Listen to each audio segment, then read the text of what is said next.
तो my super English class में आपका स्वागत है। आज जो हम लेकर आए हैं जॉन ड्राइडन।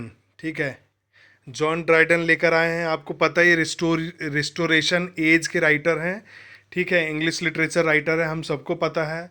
जॉन ड्राइडन ये बहुत ही शानदार राइटर है। इनकी भी बहुत सारे जो खास नोट्स हैं, खास जो बुक्स है, खास इनका लिटरेचर है जो कि हमारे एग्ज़ाम में पूछा जाता है। चाहे वो पीजीटी लेवल का कोई भी एग्ज़ाम हो, आपका कहीं का भी पीजीटी बनने के लिए आप एग्ज़ाम दे रहे हो, चाहे वो केवीएस का हो, एनवीएस का हो, या फिर आप नेट की तैयारी कर रहे हैं या कोई स्टेट लेवल सेट एग्ज़ाम दे रहे हैं, तो जॉन ड्राइडन हमारे इम्पोर्टेंट राइटर हैं। तो चलिए बिना देरी किए हम लोग स्टार्ट करते हैं ये वाला वीडियो।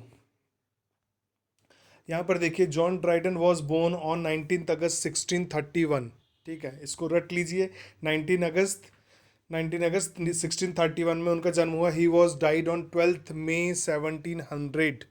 ठीक है, ही वॉज डेड ऑन 12 मई 1700। ठीक है, तो he was an English poet, क्या है, लिटरेरी क्रिटिक और ट्रांसलेटर और प्ले राइटर। तो ये सारी चीज़ें इनमें थी, ये सब कुछ थे। क्या थे? इंग्लिश पोएट थे, बहुत ही जाने माने। उसके बाद लिटरेरी क्रिटिक थे,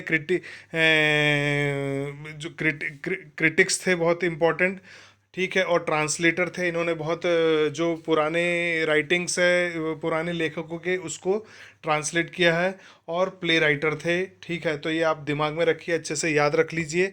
ही was appointed England's first poet laureate in 1668। First पोइटली उस समय जो है, जो उस समय के राजा वगैरह जो रहते थे, तो वो अपने जो बोलना चाहिए इस तरह का अपॉइंटमेंट देते थे राइटर्स को। ठीक है, तो ये वहाँ पर इंग्लैंड में जो है ये फर्स्ट पोएट ल्यूरिएट थे।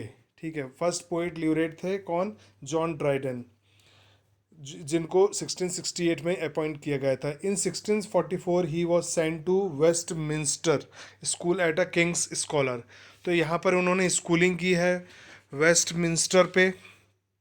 ठीक है, जो ठीक है, as a king's scholar, king's मतलब राजा के प्रतिनिधि के रूप में उन्होंने उनके स्कॉलरशिप में, या जो भी आप जिस तरीके से समझ पाएँ, उन्होंने पढ़ाई की थी।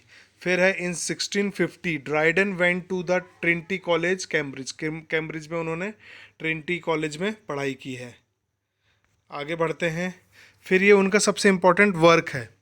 अभी हम जो है वर्क की बात करेंगे, उनके कौन कौन से इम्पोर्टेंट वर्क हैं उनकी बात करते हैं। तो पहला जो है, इसको याद रखिए, the Wild Gallant. The Wild Gallant is a important work of John Dryden. Is a restoration comedy written by John. Restoration comedy है ये। ठीक है, तो कॉमेडी है ये, आप याद रखिएगा। द वाइल्ड गैलेंट ये कॉमेडी है जो कि जॉन ड्राइडन के बाद के द्वारा लिखी हुई है। It was Dryden's first earliest play and written in prose, जो कि सबसे पहला प्ले था और प्रोज में लिखा हुआ है, except for the prologue and the epilogue which are in verse. और ये किस में है? वर्स में लिखा हुआ है, ना कि प्रोलॉग में है और ना ही एपिलॉग में लिखा हुआ है, वर्स में लिखा हुआ है। तो हम लोगों को इम्पोर्टेंट पॉइंट जो है ना, वो एग्ज़ाम के हिसाब से हम लोगों को लर्न कर लेना है। फिर नेक्स्ट क्या है, Dryden himself stated in his preface. उन्होंने अपने प्रीफेस खुद ही लिखा है, it was the first attempt I made a dramatic poetry.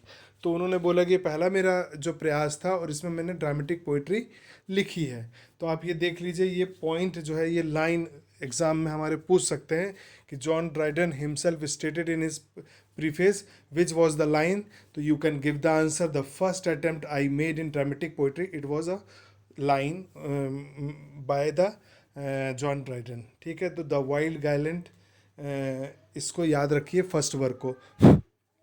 Next, फिर उसके बाद उनका ये नेक्स्ट वर्क है Marriage a la Mode. Marriage a la Mode is a restoration comedy first performed in London in 1673। 1673 में पहली बार इसको स्टेज में परफॉर्म किया गया। फिर it is written in a combination of prose. ये कॉम्बिनेशन है किस चीज़ का? प्रोज, ब्लैक वर्स है और हीरोइक कपलेट्स, तीनों चीज़ों का ये कॉम्बिनेशन है। It has often been praised as Dryden best comedic endeavour. तो ये बेस्ट कॉमेडिक एंडेवर माना जाता है ड्राइडन का। इसका नाम है मैरिज आ ला मोड, ठीक है। तो याद रखिएगा, प्रोज, ब्लैंक वर्स और हीरोइक कपलेट सब मिलाकर इसको लिखा गया है। फिर जो थे जेम्स सूथरलैंड जो थे, ऑब्जर्विंग दैट, इन्होंने कुछ बातें बोली है। जो जेम्स सूथरलैंड ने इस मैरिज आ ला मोड के बारे में क्या ऑब्जर्व किया।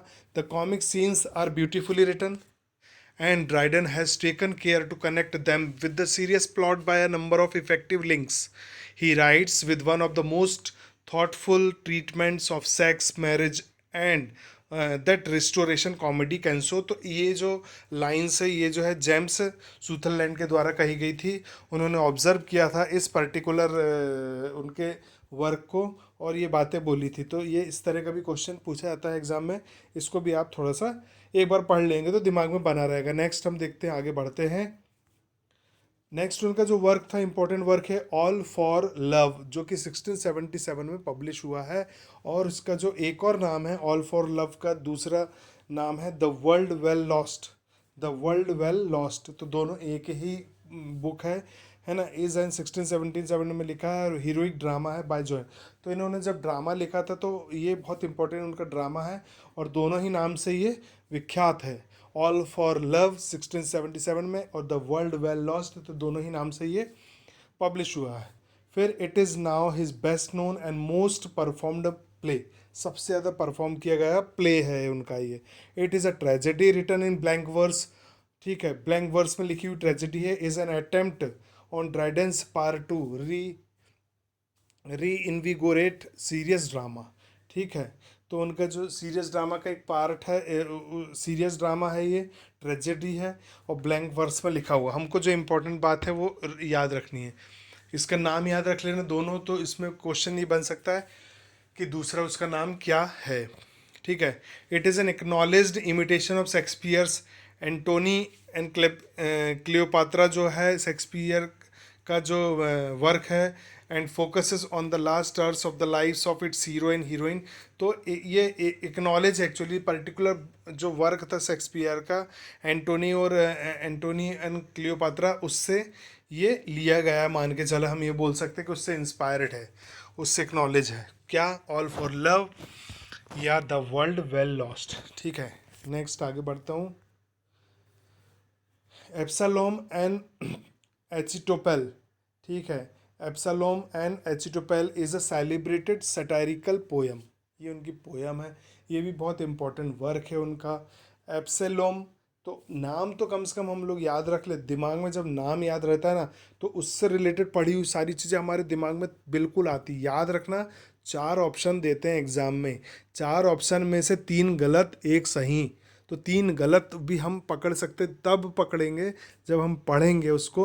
जब हम पढ़ते हैं तो वो ऑटोमेटिक जो 1 सही है ना, वो क्लिक करता हमारे दिमाग में, और 3 गलत हमारे को वो समझ में आते कि ये नहीं हो सकता, ये नहीं हो सकता, ये है आंसर। तो एप्सलोम and एचिटोफेल is a celebrated satirical poem written in heroic couplet and first published in 1618-1। तो the poem tells the biblical tale of, biblical मतलब जो बोलना चाहिए जो ग्रंथ है ना, उससे रिलेटेड जो बोलना चाहिए, ये टेल है, स्टोरी है, ठीक है, of the rebellion of the Absalom against King David. तो ये इसकी एक इम्पॉर्टेंट लाइन है। The poem also references the Popish plot 1678 और द मनमाउथ रिबेलियन 1685। तो ये उससे रेफरेंस ली, इन दोनों पुस्तक का रेफरेंस है इस पर्टिकुलर पोएम में, ठीक है। बाइबल जो है ना, बाइबल की टेल ली गई है, स्टोरीज ली गई है इस पोएम में, वो बोलती है, ठीक है। नाहम टेट जो है जॉन ड्राइडेंस के फ्रेंड थे। क्या है? नाहम टेट जो जॉन ड्राइडेंस के फ्रेंड थे, और road second part of this. तो इस ये जो पोएम है ना, एब्सलोम एचिटोफेल जो है, ये इसका सेकंड पार्ट जो है इन्होंने लिखा है नाहम टेट ने, ठीक है। हालांकि इन्होंने परमिशन नहीं दी थी, जॉन ड्राइडन जो थे उन्होंने परमिशन नहीं दी थी, फिर भी इन्होंने लिखा है। आगे देखते हैं मैक फ्लैक्नो। ये इनका बहुत ही इंपॉर्टेंट वर्क है, मैक फ्लैक्नो, इसको याद रखिए। It's full title name is, इनका पूरे टाइटल का नाम क्या है, a satire upon the true blue, ठीक है, true blue Protestant poet.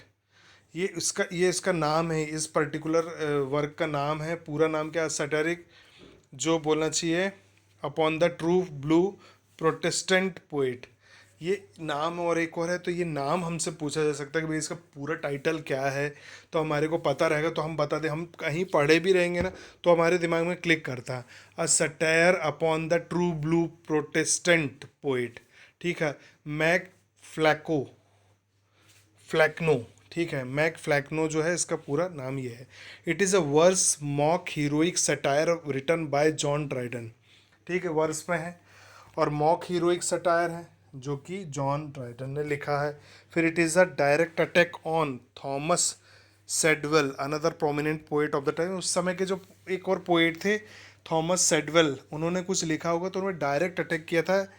Direct मतलब अपनी उनको क्रिटिसाइज़ किए थे, मैंने बताया कि क्रिटिक्स भी हैं, तो क्रिटिसाइज़ किया होगा ये अपनी पोएम के माध्यम से, अपने इस वर्क के माध्यम से।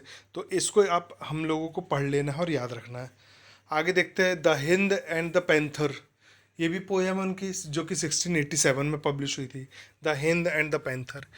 It is in 3 parts in heroic couplets, 3 part में है। और देखिए हीरोइक कपलेट में लिखी गई है इन 2600 लाइन्स, जो कि 2600 लाइन्स में लिखी गई है।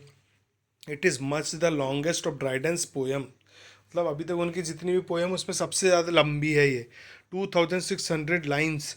Translations expected and perhaps the most controversial, और कंट्रोवर्सी भी बहुत हुई इस पर्टिकुलर वर्क को लेकर, the Hind and the panther, ठीक है। द क्रिटिक मार्गरेट डूबी हैज़ कॉल्ड इट, अब एक जो क्रिटिक रहे हैं उन्होंने क्रिटिसाइज़ किया इसको, ठीक है, हम लोग लिटरेरी थ्योरी में यही सब पढ़ते हैं। तो मार्गरेट डूबी क्या बोलते हैं, the great the undeniable sui generis poem of the restoration era, it is its own kind of poem and it can not be repeated, और रिपीट नहीं होती, मतलब ये कभी किसी ने किसको रिपीट नहीं कर सकता, ऐसी पोयम है ये, ऐसा इन्होंने बोला मार्गरेट डूबी ने। तो हमको ये लाइन पढ़ लेनी है और देख लेना इन्होंने क्या बोला है, ठीक है। तो the hind and the panther poem है 1687 में आई है, 2000 सबसे लंबी पोयम है और कंट्रोवर्शियल पोयम थी, किसकी, जॉन ड्राइडन की। फिर आगे और देखो, एनियोस एनिस मिराबिल्स एनस मिराबिल्स, ठीक है, is a poem published in 1667 में। इट कॉमन्सरेटेड 1665 से लेकर 1666 तक ये बोली गई, कही गई है। फिर क्या है, द ईयर ऑफ मिरेकल्स, इसको क्या बोलते हैं इस पोएम को, the year of miracles of London. क्यों, despite the poem's name the year had been one of the great tragedy, उस साल क्या हुआ था, लंदन में बहुत बड़ी ग्रेट ट्रेजेडी हुई थी, including the great fire of London, और बहुत आग लग गई होगी लंदन में, कोई उस जमाने की बात है ये, ठीक है, 1665 से 66 के बीच में। The title was perhaps mean to suggest that the event of the year could have been worse, साल पूरा बहुत बेकार था। Dryden wrote the poem while at Charlton in Wiltshire का कोई जगह है चार्ल्टन, वहाँ पे लिखा था उन्होंने, where he went to escape one of the great events of the year, the great plague of the London. उस समय जो है लंदन में प्लेग भी फैला हुआ था। तो ये मेरे ख्याल से पोयम में यही सारी चीज़ें उन्होंने लिखी है, या उससे रिलेटेड अपनी चीज़ें, व्यथा जो बोलना चाहिए वो बताई है। तो एनस बिलिस मिराबिलिस, तो एनस मिराबिलिस ये पोयम का नाम है, ठीक है। 1667 में आई थी, 65-66 में वहाँ पर कहाँ पे आग वाग लगी है, कहाँ, लंदन में, और ये जो बोलना चाहिए plague of London, great plague भी हो गया था उस ज़माने में, ठीक है। तो आप देख लीजिए पोयम एक और है उनकी। फिर औरंगजेबे उन्होंने लिखा, औरंगजेब के ऊपर है। It is a restoration drama written in 1675। It is based on the figures of Aurangzeb the then reigning Mughal emperor of the India, his brother Murad Bakhsh और देयर फादर शाहजहाँ, ये सब उसमें थे। किंग जो था उस समय शाहजहाँ, ठीक है, उनका लड़का था ये Aurangzeb. The piece is the last drama that Dryden wrote in rhymed verse, it is considered the best heroic work है उनका ये, राइम्ड वर्स में लिखा है, ठीक है। औरंगजेबे याद रखिएगा आप, ये बहुत ही आसानी से याद रखने वाली चीज़ है। In 1694, he began work on what would be his most ambitious and defining work as translator. उन्होंने ट्रांसलेट भी बहुत सारी चीज़ें की है, आपको बताया। द वर्क ऑफ वर्जिल, जो कि 1697 में है, which was published by the subscription. The publication of the translation of वर्जिल्स was a national event and brought Dryden. Dryden ने इसको खरीद लिया और फिर इसके बाद जो बुक है इसको इसको जो ट्रांसलेट किया। तो ये वर्क उनका, जो इनका ये जो ट्रांसलेटर वर्क है, ट्रांसलेट हुआ द वर्क्स ऑफ वर्जिल, ये नाम है उसका, जो फिर इन्होंने अपना पब्लिश किया, इसको ट्रांसलेट किया है उन्होंने। ठीक है, तो ये सारा वर्क आप बिल्कुल याद रखिए। फिर और देख लो, फेबल्स एंशियंट एंड मॉडर्न, इसमें क्या है? It is a collection of translations of classical and medieval poetry by John Dryden, interspersed with some of his own work। सारे उनके जो वर्क थे उस सबको मिलाकर इसमें एक साथ दिया है, ट्रांसलेशन है। और पब्लिश कब हुआ था? 1700 में। It was the his last one of the his greatest work. John of Dryden जो है, ये इस वर्क के पब्लिश होने के 2 महीने पहले उनकी मृत्यु हो गई थी। It is a collection of translation of classical and medieval poetry bye John Dryden. ठीक है, तो ये भी आप याद रखिएगा। ठीक है, सब्सक्राइब कर लीजिए अगर जमता है, लाइक तो आप करते ही नहीं हो, अगर इच्छा हो तो कर दीजिएगा। शेयर ज़रूर कर देना भैया कोई नीडी व्यक्ति को, जिसको ज़रूरत है मटेरियल की, कि भैया कहीं से हमको ये राइटर पढ़ने को मिल जाए। ये हमारा एक वेबसाइट है, my super English class NV.blogspot.com। इधर जाएंगे तो और इम्पोर्टेंट नोट्स हैं आपको मिल जाएंगे, तो इधर जाइए आप। ठीक है, और ऐसे ही देखते रहिए। चलिए आगे बढ़ते हैं, धन्यवाद।